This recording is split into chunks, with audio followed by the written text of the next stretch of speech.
what you see as the current state of play and what we might be needing to be worried about. Well, first of all, I probably need to say I could be worried about what I'm going to say because I don't know where it's going to go after this.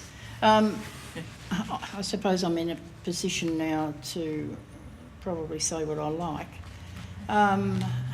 hopefully.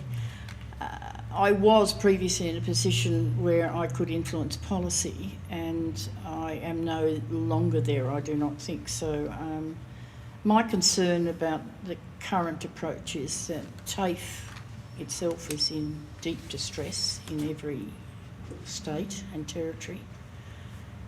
The public provider is the backbone of the vocational education and training system.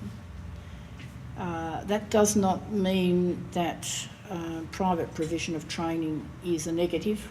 I'm not saying that at all. There are some really excellent private providers out there, many of whom are running businesses, and that has forced TAFE to also run a business.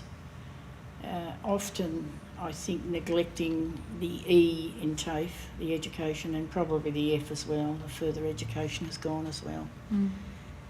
Now, under those circumstances, if business holds sway, concepts of education and educational research and institutional research will always struggle.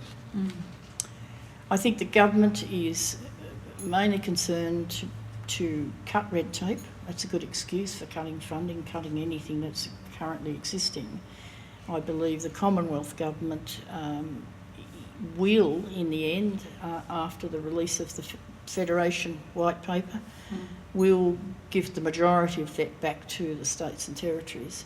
And I think under those circumstances that the national vet system, which is much admired by people within Australia and also beyond, is definitely under threat.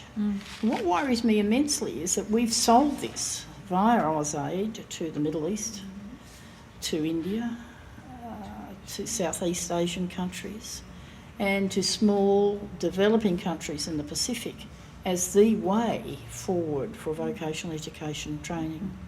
They have our qualification frameworks, they have our quality assurance frameworks, they have our competency standards, or models of, and here we are getting up and walking away from it. Now, the role for research in this would, of course, it would seem if you're going to develop new policy that you would be making policy decisions on the basis of an evidence base. That is not occurring. The National Centre for Vocational Education Research, I believe, is maintaining its funding, but the focus is now on data and not on commissioned research. We have yet to see where that national funding will go. And research is being undertaken within the Department of Industry, not by consultants or any other research centres. So it's drawn, all of the information is being developed centrally within the Commonwealth. States and territories put very little into research. So things aren't looking that good.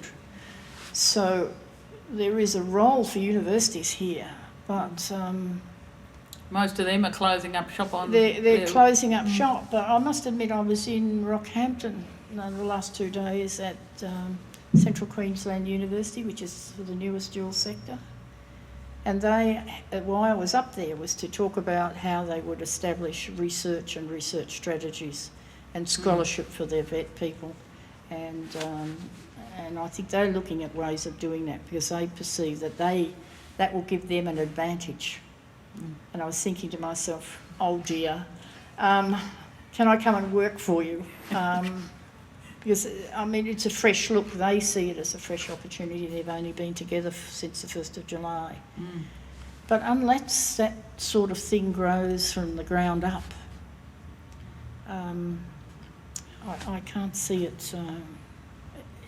They're not going to be brave like they were at VU in 2008 to bring me down here and to bring Shelley and to pull the little team together and to start a centre which was, in essence, very unique and I think with the potential to do God only knows what.